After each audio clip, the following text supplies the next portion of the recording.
Hello everyone, this is भावना। आप सभी का स्वागत है कॉलेज विद भावना में। तो कैसे हैं सभी?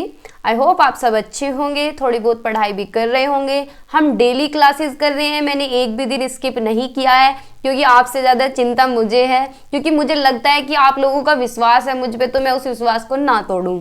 ठीक है, तो स्टार्ट करते हैं। अगर आप चैनल पे नए हैं तो सब्सक्राइब कर लें कॉलेज विद भावना को, लेट्स क्रैक को, क्योंकि लेट्स क्रैक पे यूपी टेट की क्लासेस चल रही हैं और कॉलेज विद भावना पे बीएड की क्लासेस चल ही रही हैं। ठीक है, तो स्टार्ट करते हैं। ये इंस्टाग्राम है। अगर देखो आपको कोई भी क्वेरी हो, कोई भी क्वेश्चन हो, तो आप इंस्टाग्राम पे मैसेज करके पूछ सकते हैं। ठीक है, वैसे आज एक कमेंट आई है सूरज की, 2 बार आ चुकी है कि मैम मेरा ग्रेजुएशन में first and second year chemistry, zoology और बॉटनी था, थर्ड ईयर में केमिस्ट्री और जूलॉजी है, तो पेडागोजिकल सब्जेक्ट कॉम्बिनेशन क्या होगा? देखो मेरे पास भी बॉटनी, जूलॉजी और केमिस्ट्री था, तो पेडागोजिकल सब्जेक्ट जो होगा आपका वो होगा pedagogy of biological science and pedagogy of physical science.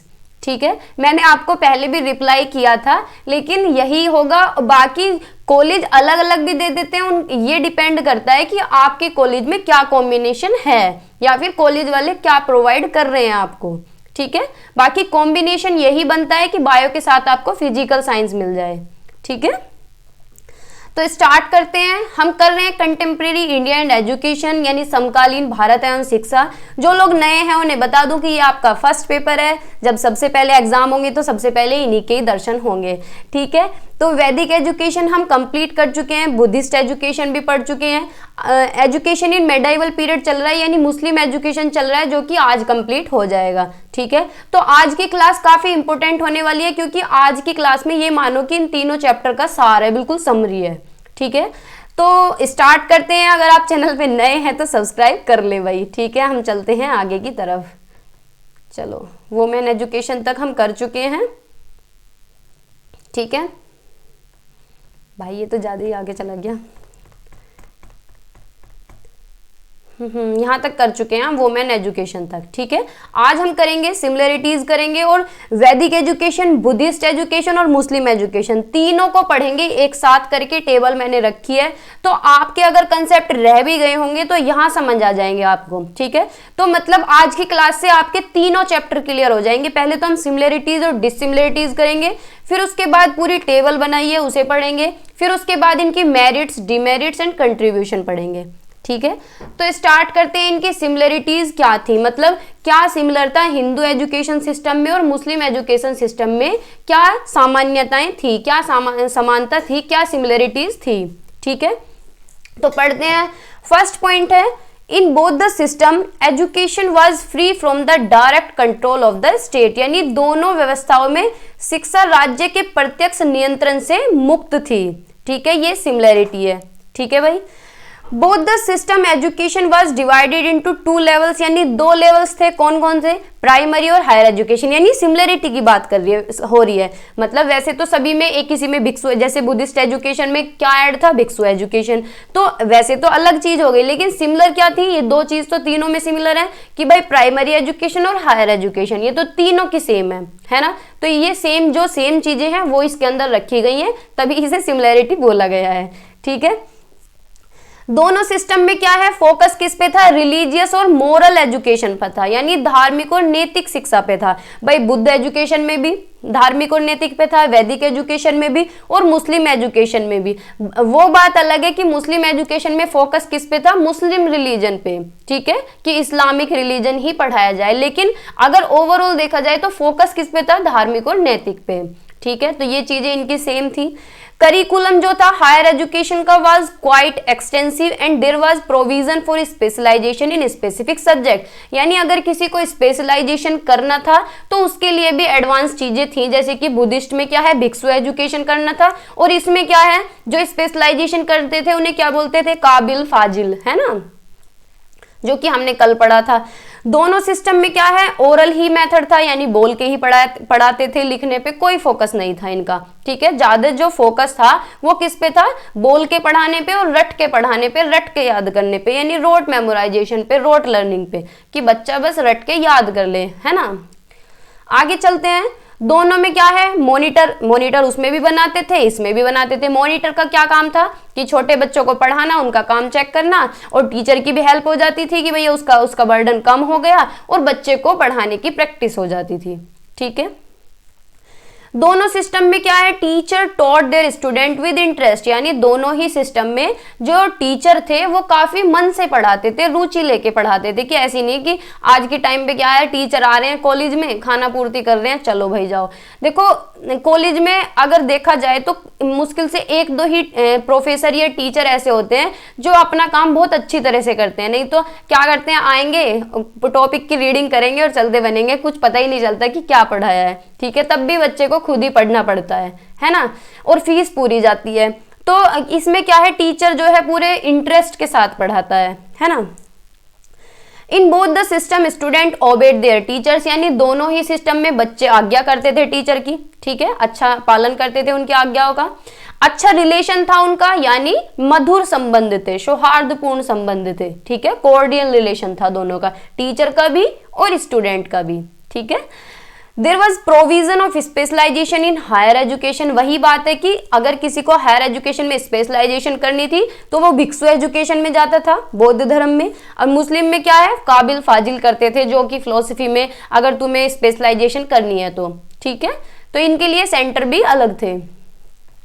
ठीक है, लेकिन दोनों में क्या समानता थी, मास एजुकेशन, यानी जो जनता की शिक्षा थी, जन शिक्षा थी, उस पे दोनों में ही फोकस नहीं था। भाई बुद्धिस्ट में क्या है, हर कोई तो नहीं जा सकता बौद्ध संघ में और विहार में, कुछ ही बच्चे जाते थे। ऐसी वैदिक एजुकेशन में कुछ ही बच्चे तो जा सकते थे, गुरुकुल में सब थोड़ी जाते थे। ठीक है, और ऐसी मुस्लिम एजुकेशन में फोकस सिर्फ मुस्लिम पे ही था, इन्होंने हिंदुओं को बिल्कुल ही खत्म कर दिया था। तो ये क्या है, जन शिक्षा के लिए सारी ही सेम थी। ठीक है, कोई भी एफर्ट्स इन्होंने नहीं लगाए। ठीक है, समझ आ रहा है ना। In both the systems no concrete measures was taken for women education, और ना ही स्त्री शिक्षा पे इनका कोई ध्यान था। भाई वैदिक एजुकेशन में तो स्त्री शिक्षा इसलिए नहीं दे पाए कि पेड़ों के नीचे पढ़ाते थे, गुरुकुल में पढ़ाते थे, तो लोग भेजते नहीं थे। ठीक है, और बौद्ध धर्म में अगर लड़कियों को पढ़ाते थे तो उन्हें अलग रखा जाता था, मतलब अलग से ट्रीट करते थे उन्हें। ठीक है, और बहुत ही जो अच्छे घराने की लड़की थी सिर्फ वो ही जाती थी, तो 2-4 ही औरत उस टाइम पे पढ़ पाई थी। और ऐसी मुस्लिम एजुकेशन में कि रजिया सुल्तान हुई और फातिमा बीबी हुई, ये सब मुस्लिम एजुकेशन में गई थी पढ़ने। ठीक है, तो मतलब इतना ज्यादा फोकस इनका नहीं रहा। ठीक है, और मुस्लिम एजुकेशन में तो इस वजह से भी नहीं रहा क्योंकि पर्दा जो पड़ता थी वो बहुत ज्यादा जोरों शोरों से थी। उस टाइम औरतें क्या है, पर्दे में ही रहती थी।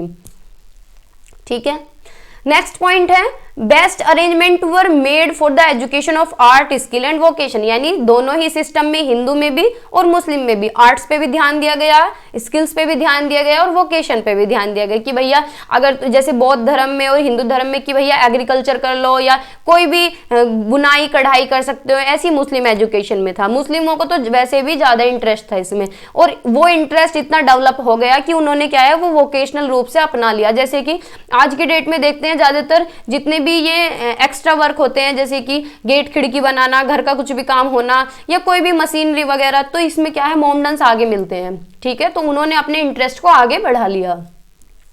ठीक है भाई, हायर अरेंजमेंट था, हायर मेडिकल एजुकेशन थी सभी के लिए, है ना।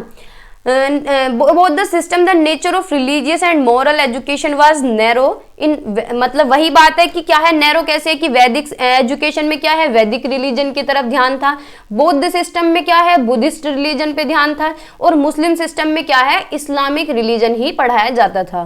ठीक है, कि भैया तुम्हें क्या है, इस्लाम धर्म ही पढ़ना है, कुरान शरीफ पढ़नी है। एक सिर्फ अकबर ऐसा इंसान था जो हिंदू धर्म की तरफ थोड़ा सा झुकता था, बाकी सारे कोई भी हिंदुओं से लगाव नहीं करते थे, सब लोग क्या है, कट्टरपंथी दिखाते थे पूरी तरह। ठीक है, तो ये हो गई इनकी सिमिलरिटी, आप बना के लिख सकते हैं, पढ़ने की भी जरूरत नहीं है, कानों में लीड लगा के बस सुन लो, यही है जो मैं बता रही हूँ। ठीक है, तो ये मत सोचना कि इतना सारा लिखा हुआ है, लिखा इस वजह से हुआ है कि आपका एक भी पॉइंट ना छूटे। ठीक है, फिर इनका कंपैरिजन देख लेते हैं कि क्या क्या था तीनों में, वैदिक एजुकेशन में, बुद्धिस्ट एजुकेशन में और मुस्लिम एजुकेशन में। ठीक है भाई, ये कभी स्टार्ट हुई 600 BC से पहले। बुद्धिस्ट एजुकेशन का जो काल था वो 600 BC से 1200 AD था। मुस्लिम एजुकेशन का 1200 से 1800 AD था, या फिर 12 to 18 भी बोल सकते हैं। ठीक है, एजुकेशन क्या थी भाई, वेदास के टाइम पे 4 वेद थे, ऋग्वेद, सामवेद, यजुर्वेद, अथर्ववेद। तो किस पे डिपेंड थी ज्यादा, ऋग्वेद को ही ध्यान में रखा गया है ना। और जो बुद्धिस्ट एजुकेशन थी वो किस पे बेस्ड थी, त्रिपिटक, नाम सुन बार बार मैंने बोला था ना, त्रिपिटक यानी सुत्त पिटक, विनय पिटक, अभिधामा पिटक, ठीक है। और जो मुस्लिम एजुकेशन है वो किस पे बेस्ड थी, कुरान शरीफ पे, ठीक है, इस्लामिक प्रिंसिपल पे कि तुम्हें इस्लाम धर्म पढ़ना है और कुरान शरीफ की आयतें पढ़नी है, ठीक है, उसके वर्सेस पढ़ने हैं। सेंटर क्या थे, वैदिक में गुरुकुल थे, बुद्धिस्ट में मठ और विहार थे, और मुस्लिम में मकतब और मदरसे थे। वैसे तो और भी थे लेकिन 2 ही कंसीडर ज्यादा होते हैं, मकतब और मदरसे।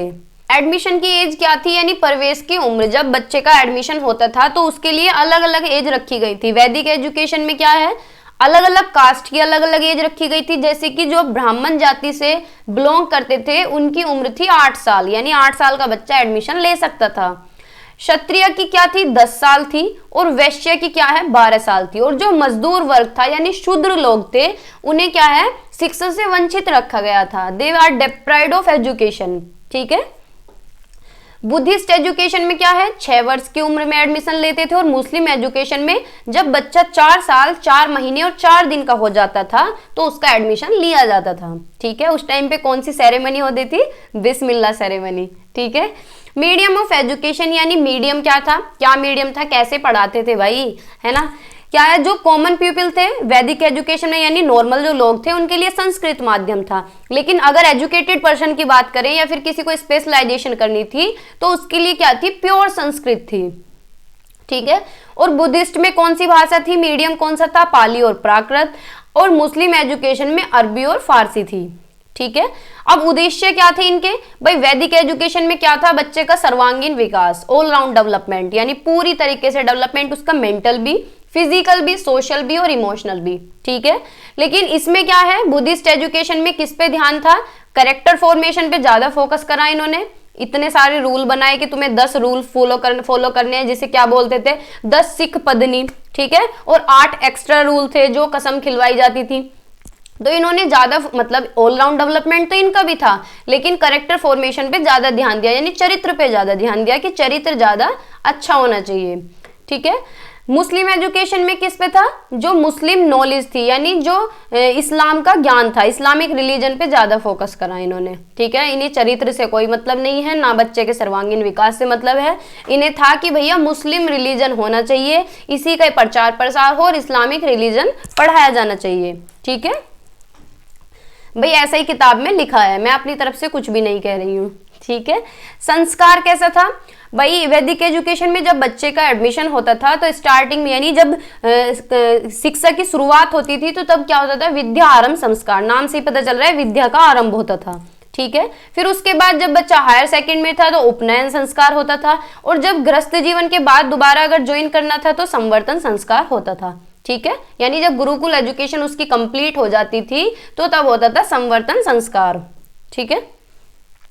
बुद्धिस्ट एजुकेशन में क्या है, पबज्ज संस्कार होता था एडमिशन के टाइम पे, और जब बच्चे की हायर एजुकेशन कंप्लीट होती थी तो होता था उपसंपदा संस्कार, ठीक है। और इसमें तो एक ही संस्कार है, बिस्मिल्लाह संस्कार, कि बच्चे का जब एडमिशन हो रहा है तो बच्चे को क्या है, कुछ आयतें याद करवाई जाती थी। अगर बच्चे को आयतें याद नहीं हो रही कुरान शरीफ की तो बच्चे को क्या है, बुलवाया जाता था कि बिस्मिल्लाह बिस्मिल्लाह, बिस्मिल्लाह होता था अल्लाह का नाम, ठीक है। आगे चलते हैं, फिर करिकुलम कैसा था, इन्होंने ज्यादा फोकस दिया फिलोसफी पे, ग्रामर पे, ज्योतिष पे यानी एस्ट्रोलॉजी पे, और लॉजिक यानी नीति पे, ठीक है। बुद्धिस्ट एजुकेशन में किस पे फोकस था कि तुम्हें 49 अक्षरों की नॉलेज होनी चाहिए, जिसे क्या बोलते हैं, सिद्धरष्ट, सिद्धरष्ट, ठीक है, यहाँ लिखा नहीं मैंने। हायर एजुकेशन थी, हायर एजुकेशन में क्या था, ग्रामर थी, एस्ट्रोलॉजी थी, फिलोसफी थी। मोंक एजुकेशन या फिर भिक्षु एजुकेशन थी, उसमें क्या था, बुद्धिस्ट लिटरेचर पढ़ाई जाती थी अगर किसी को स्पेशलाइजेशन करना है तो, ठीक है। और क्या था, त्रिपिटक, ठीक है। मुस्लिम एजुकेशन में क्या है, प्राइमरी एजुकेशन में बच्चों को कुरान की आयतें याद कराई जाती थी, लिखना पढ़ना सिखाया जाता था और इस्लामिक धर्म की एजुकेशन दी जाती थी, ठीक है। और हायर एजुकेशन की बात करें तो इन्होंने फिजिकल मेडिसिन, एल्जेब्रा, हिस्ट्री और ज्योमेट्री पे ज्यादा ध्यान दिया था, ठीक है। तो ये इनका करिकुलम है। टीचर टॉट रिलेशन यानी उन दोनों का कैसा रिलेशन था, टीचर का और बच्चे का। भाई वैदिक एजुकेशन में इनके बहुत ही अच्छे संबंध थे, मधुर संबंध थे, ठीक है। बुद्धिस्ट एजुकेशन में भी अच्छे संबंध थे, लेकिन मुस्लिम एजुकेशन में सिर्फ दिखावटी के संबंध थे कि बच्चा बस देखने में ही इज्जत कर रहा है, देखने में ही रेस्पेक्ट कर रहा है। और वो किस वजह से करता था? डंडे के जोर पे, यानी डर की वजह से टीचर की रेस्पेक्ट करता था। जैसे कि आज के टाइम में क्या होता है, जब बच्चे, लड़के स्पेशली, बुरा मत मानना, जैसे लड़के बड़े होते हैं, 8th 9th में जाते हैं, 10th तक चले जाते हैं, तो क्या है, टीचर से उन्हें जेलस होने लगते हैं। जैसे कोई टीचर बहुत ज्यादा पिटाई करता है या कुछ भी गलत बोलता है, तो वैसे तो सामने तो कर देंगे गुड आफ्टरनून, गुड मॉर्निंग, पीछे उन्हें गाली देंगे, है ना। तो होता है ये। तो इसी तरह का मुस्लिम एजुकेशन में था कि सामने बस इज्जत करते थे, वो भी किसकी वजह से? डर की वजह से। ठीक है। डिसिप्लिन कैसा था? फिजिकल कंट्रोल यानी शारीरिक नियंत्रण, फॉलो सेलिबेसी यानी ब्रह्मचर्य का पालन करना था बच्चे को, सेल्फ कंट्रोल करना था, बुरी आदतें छोड़नी थी सारी जितनी भी थी। ठीक है। मेंटल कंट्रोल यानी अपने दिमाग पे भी कंट्रोल होना चाहिए, तुम्हें अच्छा टेस्ट नहीं लेना है, खाना नहीं है, पीना नहीं है, अच्छी तरह सोना नहीं है, पेड़ के नीचे जगह मिले तो पेड़ के नीचे ही सो जाओ। और अध्यात्म पे ज्यादा फोकस था कि भैया तुम्हें सुबह उठना है और यज्ञ करना है, सारी व्यवस्था करनी है और शाम में फिर पूजा करनी है। ठीक है। बुद्धिस्ट एजुकेशन में किस पे फोकस था? 10 सिख पद्नी पे। 10 सिख कौन कौन से 10 रूल थे वो मैंने आपको बताए हैं बार बार, कि तुम्हें क्या है, झूठ नहीं बोलना है, चुगली नहीं करनी है, बुरी आदतों से दूर रहना है, जो अच्छे महंगे कपड़े होते हैं उनसे दूर रहना है, सिंपल क्लॉथ पहनने हैं, सिंपल खाना खाना है। ठीक है। और ये सारी चीजें थी, 10 रूल थे इनके। ठीक है। तो मैंने बार बार रिपीट में कर रही हूँ, वही है। मुस्लिम एजुकेशन में क्या था? डिसिप्लिन काफी स्ट्रिक्ट था कि बच्चे की पिटाई भी होती थी, अगर वो ओबे कर रहा है तो उसे पनिशमेंट भी दिया जाता था, और अगर बच्चा अच्छा कर रहा है तो उसे अवार्ड भी मिलता था। ठीक है। फिर लेवल ऑफ एजुकेशन की बात कर लेते हैं, यानी शिक्षा का स्तर क्या था। देखो कैसे शिक्षा लिख रहा है। शिक्षा का स्तर क्या था? प्राइमरी एजुकेशन थी, हायर एजुकेशन थी। हायर एजुकेशन के अंदर 2 एजुकेशन थी, जनरल एजुकेशन और स्पेसिफिक एजुकेशन, जो कि हम पढ़ चुके हैं, है ना। बुद्धिस्ट एजुकेशन में क्या था? 3 तरह की एजुकेशन थी, प्राइमरी एजुकेशन, हायर एजुकेशन, और अगर किसी को स्पेशलाइजेशन करनी है तो भिक्षु एजुकेशन। ठीक है। मुस्लिम एजुकेशन में प्राइमरी एजुकेशन थी जो कि मक्ताब में होती थी, और हायर एजुकेशन थी जो कि मदरसों में होती थी। ठीक है। एग्जामिनेशन क्या था भाई? इस वैदिक एजुकेशन में भी कोई भी एग्जाम नहीं होते थे। ठीक है। ओरली ही पढ़ाया जाता था, और ओरली क्या है कि भाई तुम पास हो गए, रिजल्ट घोषित हो जाता था। ठीक है। और इसमें क्या है, एंट्रेंस एग्जाम होता था। जब बच्चा हायर एजुकेशन में जाता था तो उसका एक एंट्रेंस एग्जाम होता था, लेकिन वो कैसे होता था? ओरल फॉर्म में, ओरली, बस ऐसे ही क्वेश्चन पूछ के। ठीक है। और इसमें क्या है, मुस्लिम एजुकेशन में भी कोई भी एग्जाम नहीं थे, लेकिन इवेल्युएशन क्या है, मूल्यांकन निरंतर चलता रहता था। मूल्यांकन क्या होता है कि जैसे मैं आपको पढ़ा रही हूँ और साथ के साथ आप डाउट पूछ लें, या फिर मैं आपसे कुछ क्वेश्चन पूछ लूँ और साथ के साथ हम चैप्टर को क्लियर कर लें। ठीक है। तो ये होता है मूल्यांकन। फिर मास एजुकेशन यानी जन शिक्षा, जनता की शिक्षा की कोई अरेंजमेंट नहीं थी, ना ही वैदिक एजुकेशन में। थोड़ी बहुत अरेंजमेंट जो स्टार्ट हुई थी वो हुई थी बुद्धिस्ट पीरियड में, और मुस्लिम एजुकेशन में तो बिल्कुल सत्यानाश ही हो गया था जन शिक्षा का, क्योंकि इन्होंने सिर्फ मुस्लिमों पे फोकस किया था, हिंदू एजुकेशन पे इनका कोई फोकस नहीं था। ठीक है। स्टूडेंट्स क्या है, विद्यार्थियों को अलग नामों से पुकारा जाता था वैदिक एजुकेशन में। जो 12 साल का बच्चा था उसे स्नातक बोलते थे, जो 12 साल अपने गुरुकुल में बिताता था। जो 24 साल बिताता था उसे वाशु बोलते थे, जो 36 साल बिताता उसे रुद्रा, और 48 साल में आदित्य। ठीक है। और इसमें क्या है, बुद्धिस्ट एजुकेशन में सामनेरी या श्रमण बोलते थे बच्चों को। ठीक है। मैं थोड़ा सा तेज चल रही हूँ, मुझे ऐसा लग रहा है। मुस्लिम एजुकेशन में क्या है, शागिर्द बोलते हैं, जैसे कि हमने कल देखा था, मैंने स्टूडेंट के साइड में लिखा हुआ था शागिर्द। और अगर कोई स्पेशलाइजेशन कर लेता था नीति में, लॉजिक में, तो उसे बोलते थे फाजिल। क्या है? फाजिल। नाम भी याद रख सकते हैं क्योंकि मुसलमानों में नाम भी रहते हैं फाजिल। ठीक है। अतीम जो स्पेशलिस्ट करता था थियोलॉजी में। क्यूबिल जो स्पेशलिस्ट करता था किसमें? लिटरेचर में, यानी साहित्य में, उसे क्यूबिल बोलते थे। अतीम और फाजिल। ठीक है। नाम थोड़े से हैं अजीब, पर कोई नहीं, 1-2 बार जब रिपीट करोगे तो हो जाएगा दिमाग में सेट। टीचर्स को क्या है, गुरु को क्या बोलते थे? परिव्राजाचार्य। और बुद्धिस्ट एजुकेशन में बोलते थे उपाध्याय। एक वर्ड और बोलते हैं, मुझे याद नहीं आ रहा, वो मुझसे बोला भी नहीं जाता वो। ठीक है। और इसमें क्या बोलते हैं, मुस्लिम एजुकेशन में क्या बोलते हैं? उस्ताद। ठीक है। और जो टीचर थे वहां पे कैसे होते थे? मौलवी वगैरह। अब भी होते हैं मस्जिद में, मौलवी वगैरह होते हैं, जो मतलब हेड होते हैं पूरे मस्जिद के, उन्हें मौलवी बोलते हैं। एक तरह का टीचर का, गुरु का ही काम करते हैं वो। ठीक है। जिन्हें अच्छी खासी नॉलेज होती है। वुमेन एजुकेशन क्या थी? No provision for higher education, यानी छोटे बच्चे जैसे छोटी लड़कियां थी तो वो तो पढ़ लेती थी बुद्धिस्ट में भी और वैदिक में भी, लेकिन क्या है हायर एजुकेशन के लिए कोई प्रोविजन नहीं था। वैदिक की बात है, बुद्धिस्ट में क्या है प्रोविजन तो था कि भैया लड़कियां पढ़ सकती हैं, लेकिन पढ़ेंगी कैसे, सेपरेट, बिल्कुल अलग रह के बिल्कुल स्ट्रिक्ट कंट्रोल में। तो इसलिए ज्यादा लड़कियां नहीं पढ़ पाई, कुछ ज्यादा अमीर घर की राजाओं की बेटी और टीचर्स की बेटी ही पढ़ पाई। ठीक है। और मुस्लिम एजुकेशन में तो बिल्कुल ही लेडीज की जो एजुकेशन थी उसे बिल्कुल खत्म कर दिया था, क्योंकि पर्दा प्रथा थी, लड़कियां अपना मुंह भी नहीं दिखा पाती थी। ठीक है। आजकल तो बहुत ज्यादा अब इतना जमाना बदल रहा है कि मोमडन्स की लड़की भी स्कूल में जाने लगी हैं, पढ़ने लगी हैं, आगे तक जाती हैं। नहीं तो क्या होता है कि 12th करी या फिर 10th करी तो कढ़ाई बुनाई कर लिया बस।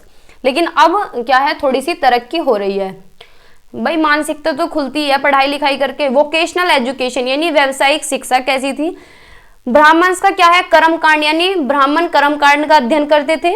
जो क्षत्रिय थे वो किसका अध्ययन करते थे, राजनीति का, युद्ध वगैरह का, शस्त्रों का। ठीक है। वैश्य जो थे उन्हें क्या है कृषि का सिखाया जाता था, या फिर ये जो वैश्य होते हैं क्या बोलते हैं इन्हें, व्यापार वाले लोग जो बिजनेस करते हैं, बिजनेस क्लास के लोग, जैसे कि सुनार होते हैं, सोने का काम करते हैं। और शूद्रा जो थे वो कढ़ाई बुनाई करते थे। ठीक है। लेकिन शूद्रा को इन्होंने एजुकेशन नहीं दी थी, बहुत गलत बात थी ये। बुद्धिस्ट एजुकेशन में क्या है स्किल्स, आर्ट स्किल्स थी, कॉमर्स थी, वेविंग, स्टिचिंग और मीटिंग फॉर क्या है बिग शूज। भाई ये तो गलत लिख रहा है, कुछ और लिखा होगा यहाँ पे। अच्छा नीटिंग होगा, ये नीटिंग होगा, बुनना। ठीक है, कोई बात नहीं। मुस्लिम एजुकेशन में मिलिट्री एजुकेशन थी, मेडिकल एजुकेशन थी और फाइन आर्ट्स की एजुकेशन थी। फाइन आर्ट्स पे इनका ज्यादा फोकस था, आर्ट्स स्किल्स पे और फाइन आर्ट्स पे। ठीक है।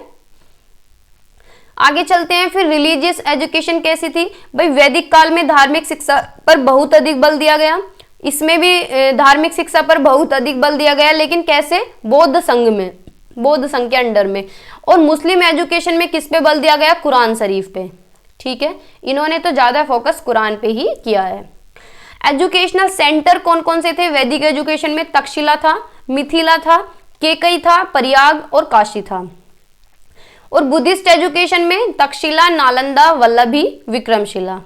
और मुस्लिम एजुकेशन में क्या है, आगरा, फिरोजाबाद और बदायूं। इनके सेंटर अभी भी हैं यहाँ पे, जो मदरसे हैं आगरा में भी स्थित है, फिरोजाबाद में भी और बदायूं में भी, और भी कई जगह है, लेकिन मैंने 3 ही रखे हैं। ठीक है। अब है मेरिट्स ऑफ मुस्लिम एजुकेशन, यानी शिक्षा की मुस्लिम प्रणाली के क्या गुण थे, बताओ भाई, पढ़ो, मैं भी पढ़ती हूँ। फर्स्ट है स्टेट पैट्रोनेज ऑफ एजुकेशन, यानी शिक्षा का राज्य संरक्षण, यानी जो शिक्षा का सारा भार था वो राज्य सरकार ही उठाती थी। सारा जो फाइनेंस था, जितना भी पैसा उन्हें चाहिए था, सारा क्या है स्टेट गवर्नमेंट देती थी। ठीक है। सारा जितना भी जिम्मेदारी थी वो स्टेट गवर्नमेंट की थी। और एजुकेशन कैसी थी, फ्री एजुकेशन थी, यानी निःशुल्क शिक्षा थी, कोई भी पैसा बच्चों से नहीं लिया जाता था। ठीक है। बिगिनिंग ऑफ स्कॉलरशिप, यानी छात्रवृत्ति की शुरुआत भी तभी हुई थी। ठीक है। बच्चों को स्कॉलरशिप दी जाती थी, लेकिन स्कॉलरशिप उन्हीं बच्चों को मिलती थी जो प्रतिभाशाली छात्र थे, यानी जिनकी परफॉर्मेंस अच्छी थी, पढ़ाई में जो लोग अच्छे थे। ठीक है। स्पेशल अरेंजमेंट थे प्राइमरी और सेकेंडरी एजुकेशन के लिए। ये कैसे थे भाई, प्राइमरी के लिए इन्होंने क्या है मक्ताब्स बनाए, और सेकेंडरी एजुकेशन के लिए हर क्षेत्र में क्या है इन्होंने मदरसे बनाए। इतने मदरसे बनाए इन्होंने कि सरकार का तेल निकाल दिया, इतने पैसे इन्होंने लिए थे। ठीक है। Emphasis on the development of knowledge, यानी ज्ञान के विकास पर इनका जोर था। ज्ञान का कैसा विकास, सिर्फ इस्लामिक रिलीजन, इस्लामिक जो नॉलेज थी बस उसी पे इनका फोकस था। ठीक है। कुरान शरीफ का ज्ञान और इस्लामिक रिलीजन का।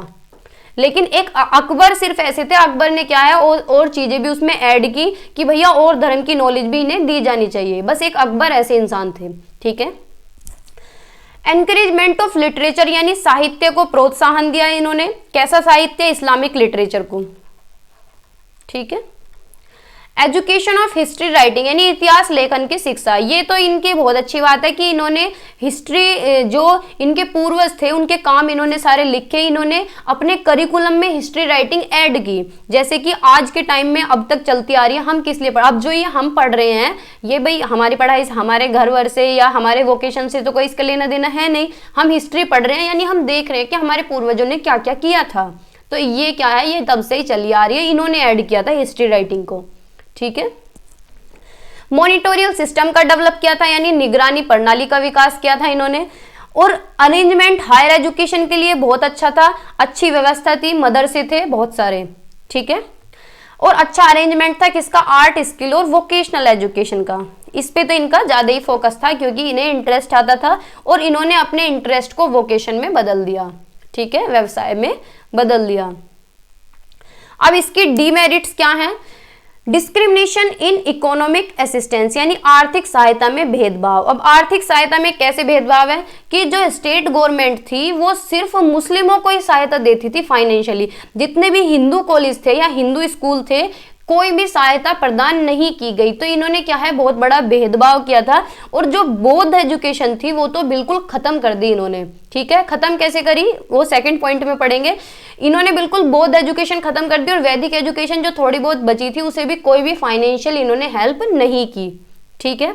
सेकंड पॉइंट है attack on the contemporary India education, यानी समकालीन भारतीय शिक्षा पर इन्होंने प्रहार किया था। कैसे प्रहार किया था कि मध्यकाल में क्या है, सिर्फ एक अकबर को छोड़ के जितने भी मुस्लिम बादशाह थे सारे कट्टर थे। उन्होंने शिक्षा का आयोजन जो है इस प्रकार किया कि अपनी ही धर्म और संस्कृति का प्रचार प्रसार किया, उसी पे ही ज्यादा फोकस किया और उन्हीं को ही सहायता प्रदान की, ठीक है। और जो हिंदू शिक्षण संस्थान थे उन्हें पूरी तरह से इन्होंने नष्ट कर दिया।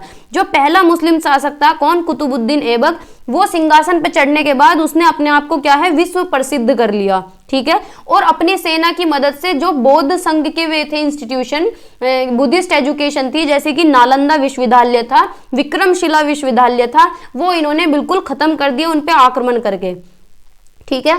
मुस्लिम सम्राटों ने भी ब्राह्मण पर आक्रमण करने का प्रयास किया था और शिक्षा प्रणाली लेकिन किसी तरह से बच गई। वैदिक एजुकेशन बच गई, वैदिक एजुकेशन बच गई सिर्फ क्योंकि वो इसलिए बच गई क्योंकि पेड़ के नीचे पढ़ाते थे, इधर उधर जाके पढ़ाते थे, गांव शहरों से बिल्कुल दूर पढ़ाते थे, इसलिए वो थोड़ी सी बेचारी बच गई। लेकिन बौद्ध एजुकेशन को खत्म कर दिया था इन्होंने, ठीक है। तो ये इनके दोस्त भी थे।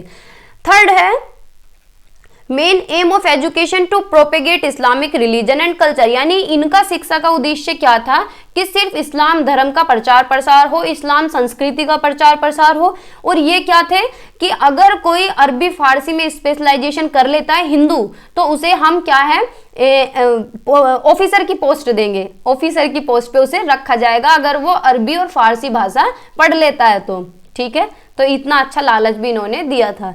डिसरिगार्ड टू इंडियन लैंग्वेज, यानी जो भारतीय भाषा थी उसका इन्होंने निरादर किया था, अनादर किया था, उसे बिल्कुल उस पर फोकस नहीं किया था। जो फॉरेन लैंग्वेज थी वो इन्होंने रखी थी। फॉरेन लैंग्वेज कौन सी थी, अरबी और फारसी, यानी अरेबिक और पर्सियन, ये थी फॉरेन लैंग्वेज, तो इन्हीं को इन्होंने ज्यादा फोकस किया। मीडियम क्या था फॉरेन लैंग्वेज का, अरेबिक और पर्सियन, ठीक है, अरबी और फारसी, ठीक है। आगे चलते हैं, एम्फेसिस अपॉन रोट लर्निंग, ज्यादा जो फोकस था इनका किस पे था, रटने पे। क्या रटवाते थे ये, कुरान शरीफ की आयतें रटवाते थे, इस्लामिक साहित्य रटवाते थे, बच्चों को अल्फाबेट रटवाते थे और ज्यादा जो फोकस था इनका प्रोनाउंसिएशन पे था और लिखने पे था, ठीक है। लिखने पे यानी कागज, वो क्या बोलते हैं उसे, स्लेट लकड़ी की, उस पे बच्चों से प्रैक्टिस करवाते थे, ठीक है। डिसिप्लिन जो था इनका दमनकारी था, यानी अगर बच्चा अनुशासनहीनता कर रहा है या फिर टीचर्स को ओबे कर रहा है तो ये उसे दंडित भी करते थे, उसकी पिटाई विटाई करते होंगे, ये तो लिखा नहीं है, लेकिन उसका दमन करते थे, उसे क्या है उसे पनिशमेंट देते थे, ठीक है।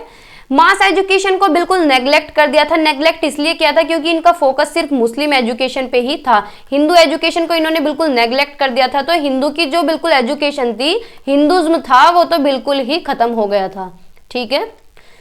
Narrow form of religious and moral education, यानी धार्मिक और नैतिक शिक्षा का संकीर्ण रूप था। संकीर्ण कैसे था, क्योंकि इनका जो फोकस था वो किस पे था, इस्लामिक रिलीजन पे था, इस्लामिक रिलीजन पे था। लेकिन अकबर ने क्या करा, अकबर ने कोशिश की कि भाई और धर्म भी इन्हें पढ़ाए जाए, इन्हें फिलोसफी भी पढ़ाया जाए, इन्हें धर्म की नॉलेज भी दी जाए। लेकिन कुछ दिन उसकी बात मानी गई, फिर खिलजी ने उसे भी कैंसिल कर दिया, ठीक है। तो इनकी मनमानी पूरी चली थी। फिर इनका कंट्रीब्यूशन क्या है भाई, अगर क्वेश्चन में पूछने लगे कि आज के टाइम में इनका क्या कंट्रीब्यूशन है, जो मुस्लिम एजुकेशन थी, इंडियन एजुकेशन सिस्टम में इनका क्या योगदान है, इन्होंने क्या किया है हमारे लिए, ठीक है। तो ये कुछ पॉइंट है। फर्स्ट है beginning of regular financial assistant, यानी देखो जैसे कि अब हमारे कॉलेजेस हैं, सीसीएस यूनिवर्सिटी मान लो चलो, या फिर ये जो सीबीएसई तो नहीं कह सकते, जो सरकारी स्कूल हैं यूपी गवर्नमेंट के, तो इन्हें कौन चलाता है? इसमें जो फाइनेंशियली मदद है, जो पैसा आता है, किताबें आती हैं, ड्रेस आती है, स्कॉलरशिप आती है, ये कहाँ से आती है? स्टेट गवर्नमेंट से, यानी यूपी गवर्नमेंट देती है भाई, है ना। तो ये कब से चलती आ रही है? इन्हीं के टाइम से चलती आ रही है, तो इन्होंने ये बहुत अच्छा काम किया था, ठीक है। फ्री एजुकेशन ऑर्गेनाइज की थी इन्होंने, और ये जो स्कॉलरशिप स्टार्ट हुई है ये भी इन्हीं की देन है कि इन्होंने स्कॉलरशिप स्टार्ट की थी। लेकिन ये लोग स्कॉलरशिप उन्हें ही देते थे जो बच्चे अच्छे थे, पढ़ाई में टॉपर थे, उन्हें देते थे। लेकिन आज की डेट में स्कॉलरशिप क्या है? ज्यादातर सभी को मिलती है, ठीक है। Beginning of state interference in the organisation and administration of शिक्षा, यानी शिक्षा का जो सारा दायित्व था वो स्टेट गवर्नमेंट ही करती थी, सारा ऑर्गेनाइजेशन भी वही करती थी, सारा एडमिनिस्ट्रेशन भी स्टेट गवर्नमेंट के अंडर ही रहता था, और जो कि अब तक चलता आ रहा है, ठीक है। Division of education in different level, देखो वैसे तो कैटेगरीज चेंज हो गई, लेकिन एक बेस तो इन्होंने ही दिया है कि प्राइमरी और सेकेंडरी एजुकेशन को बेस इन्होंने ही दिया है। वो दूसरी बात है कि आज की डेट में primary education, secondary education, higher education, है ना। लेकिन उस टाइम पे क्या था? प्राइमरी एजुकेशन और हायर एजुकेशन, लेकिन शुरुआत इन्होंने ही की थी, ठीक है। Material and spiritual development of human, यानी हमारे लिए भौतिक और अध्यात्म विकास किया इन्होंने, ठीक है। स्पेशलाइजेशन की जो प्रोसेस है वो भी इन्हीं ने स्टार्ट की कि हायर एजुकेशन में अगर किसी को स्पेशलाइजेशन करनी हो या फिर उसे डिग्री प्रदान करनी हो स्पेशलाइजेशन करने के बाद, जैसे कि ये फाजिल मानते थे, काबिल मानते थे, नाम दिया था। आज की डेट में अगर कोई पीएचडी कर दे तो उसे डॉक्टर मानते हैं, है ना, उसके सामने डॉक्टर लग जाता है। तो इसी तरह से इसकी जो नॉलेज है वो यहीं से आई है, इसका जो बेस है, इसका जो कंसेप्ट है वो यहीं से आई, इन्हीं की देन है ये, ठीक है। विभिन्न प्रकार की शिक्षा के लिए विभिन्न मदरसों की स्थापना इन्होंने की है, जो कि आज के टाइम में भी एस्टेब्लिश हैं। मदरसे जो इन्होंने शुरू किए थे वो ऐसे के ऐसे ही हैं, हिंदुओं ने कोई भी उन्हें हानि नहीं पहुंचाई है। जो स्पेशल अरेंजमेंट है आर्ट्स, स्किल और वोकेशंस का, वो भी इन्हीं की वजह से, जैसे कि बहुत से स्कूलों में क्या है, कढ़ाई सिलाई भी सिखाई जाती है। अगर किसी को होम साइंस लेना हो तो वो भी आर्ट एंड स्किल के अंदर ही आता है ना। तो वो क्या है, इन्हीं की देन है, ठीक है। तो आज की क्लास में इतना ही रखते हैं। हमारा मुस्लिम एजुकेशन पूरा हो चुका है, वैदिक भी हो गया, बुद्धिस्ट भी हो गया, मुस्लिम एजुकेशन भी हो गया, ठीक है। अब मैं नेक्स्ट यूनिट स्टार्ट करूं या फिर दूसरी बुक स्टार्ट करूं, कमेंट सेक्शन में जरूर बताइएगा। और जितने भी स्टूडेंट्स देखते हैं कमेंट जरूर करके जाएं। अगर आपको जैसा भी लग रहा है, अच्छा लग रहा है अच्छी बात है, बुरा लग रहा है तो बुरी भी बता देना भाई, कोई बात नहीं, हम इम्प्रूव कर लेंगे, ठीक है। वैसे मैं अपना अच्छा ही देने की कोशिश करती हूँ, 100% देती हूँ, ठीक है। क्योंकि देखो मैंने आपको देखा नहीं है, लेकिन एक अटैचमेंट हो जाता है कि लैपटॉप से, इस कैमरे से पीछे इतने लोग हैं जो इंतजार करते होंगे कि भैया आज वीडियो नहीं आई या फिर आज की क्लास नहीं आई। कुछ लोगों ने तो बुक्स नहीं खरीदी है, डिपेंड है कि भाई वीडियो से ही पढ़ लेंगे, है ना। और देखो सबका हिसाब अलग अलग होता है, फाइनेंशियली हर कोई इतना मजबूत भी नहीं होता कि बुक्स ले लें। देखो ये चीज मैंने इतनी सीखी हुई है बहुत ज्यादा। मेरी क्लास में एक लड़का ऐसा था जो मजदूरी करता था, ठीक है। तो बाकी जो स्टूडेंट्स हैं उस पर हंसते थे, लेकिन कभी किसी की मजबूरी पे हंसना नहीं चाहिए। ये देखो कि वो कितने आगे तक आया है, उसे कितने लोगों ने खींचने की कोशिश की होगी, लेकिन तब भी उसके अंदर जज्बा था पढ़ने का, है ना। तो सबका हिसाब एक जैसा नहीं होता। तो मैं ये नहीं कहती कि सभी बुक खरीदो, अगर आप खरीद सकते हैं तो खरीद लो, नहीं तो कोई बात नहीं है, बहुत मटेरियल मिलता है फ्री में, ठीक है। तो बाय बाय, टेक केयर, पढ़ते रहिए, मुस्कुराते रहिए, और चैनल पे नए हैं तो सब्सक्राइब कर दें और लाइक शेयर भी कर सकते हैं अपने दोस्तों के साथ, ठीक है। Bye bye.